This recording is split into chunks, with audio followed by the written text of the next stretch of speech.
Oh shit. Here we go again. Hello, everybody, and I thank you for welcoming me back here. I expected a few comments getting mad or whatever, and maybe it was for a dumb reason, the reason that I had to take a week off, but it was one of those things where it's like, I really do think I just need to do what's best for me, and there was something else going on that I'm not going to go over in detail, but I needed a little more time to think about that as well. But I hope you guys did have a good Halloween, and I hope you guys are, taking it easy and doing well. And let's talk about this topic that is a pretty miserable topic, honestly. But yeah, the Dolphins are 1-7. Season is obviously over at this point. They're not going to make playoffs.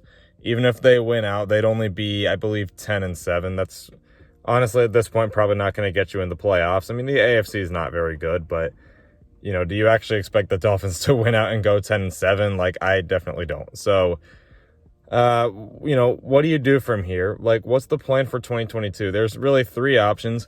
One, you give everyone a second chance. Maybe it's just that they need to build an O-line and they just need a reality check, and now everyone's aware that they're not as ready as they thought they were, and they come in more prepared, and you give Tua another chance. There's the speculation that they'll still go for Deshaun Watson. The trade deadline's over, and I was right that no one was going to trade for Deshaun Watson this year, but next year, do they pull that trigger? Do they get a little desperate? Because there's still some players on this defense, and they have good receivers. If the Watson stuff clears out, do they go for that? Or is it a little too expensive and it's just a price they don't really want to pay? Or do they just kind of go on full rebuild yet again? Honestly, all of these options I can actually see working out for us. The first option, I have updated thoughts on Tua. I'll give that another video because I feel like it just deserves one. I don't mind giving him a second chance. But Brian Flores and Chris Greer, I'm not really sure, man. Especially Chris Greer. It seems like Dolphin fans are definitely out on him. And yeah, I mean, he's not making the best moves. His draft choices are just always really questionable. And what they do with their money to all these free agents is just weird. They either overspend on players that they don't even keep the next year, or they just throw a bunch of money at players that they do keep for a little while, but they're not even really that good, so it just doesn't create a lot of cap space. I don't know, it's just a really confusing GM. I'm not sure I understand a lot of the moves he makes.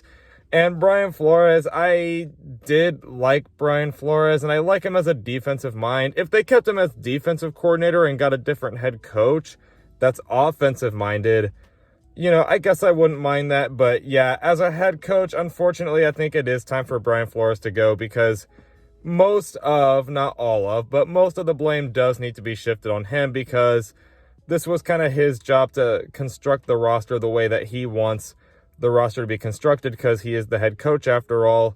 Him and Chris Greer both obviously have to do that, but it's, if the defense isn't playing at the level that we were expecting, and if you can't really make things all that easy on your quarterback or the offense in general, I don't know why this group is so stubborn to improve the O-line. It's kind of been inherently bad for multiple years, like before the rebuild even started.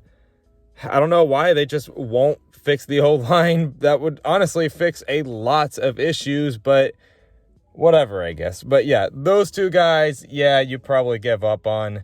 But do they go out and get Deshaun Watson, a guy that can already kind of weave his way past a bad O-line? Because if they're just really not going to fix this O-line, they just don't want to do it that badly, at least go get a guy that can still thrive off of a bad O-line, because we have seen him do that with the Texans. That was the joke, is that his O-line was always terrible, but you still saw him perform top 5 QB kind of stats. And he's got good receivers to work with here still. None of them got traded, or at least as of this recording, surprisingly. And this defense, if the offense is rolling, then maybe the defense can get back to normal. We'll see. I still have that theory that part of the reason they're playing worse is just because the offense isn't very good. And, they're just not out there that long. So, of course, the defense gets gassed out. But unfortunately, I just am on the rebuild idea, because Deshaun Watson's just really risky. At least at this point in time, I'm thinking it's a rebuild. I just don't really like the direction. I know what type of direction they want to go for, but it's not going to work in the modern NFL. It's just hard to contain defensive teams nowadays. Like, I don't know why people are still in denial. It seems like people are waking up to it a little bit. But sorry, the truth is the league is just more offensive minded.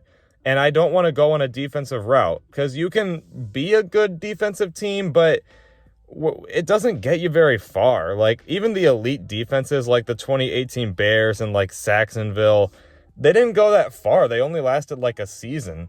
And teams like the Vikings, maybe, that do have a good defensive-minded coach, you know, they're only going so far, and now they're kind of stuck in purgatory, and it looks like Zimmer's probably going to get fired at the end of the season. And honestly, as they should, because they're stuck. That's just what they are. They're stuck. And I think that's where we're heading, is that we'll just be stuck in this defensive window that's like not bad enough to rebuild, but certainly not really good enough to win a Super Bowl one day either. So I would rather just kind of start from scratch, get some picks back, and get a new general manager that actually drafts well. Like, we had all these picks, but we failed by getting players that just were never really all that good.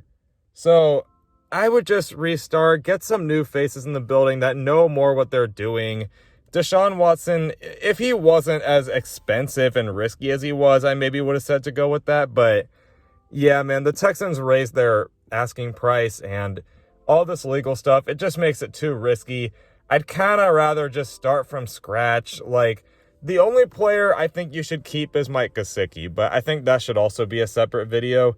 Other than him, though, honestly, just kind of blow it up. I know it sucks, but this is just, I know where it's heading, and it's just going to lead to multiple years of purgatory. So I'd rather start over, fire Flores, fire Greer, get someone that actually knows what they're doing, get an offensive-minded coach, and start from there. That's what I would say. Get people that know what they're doing, have good records, not two offensive coordinators that had bad records to begin with.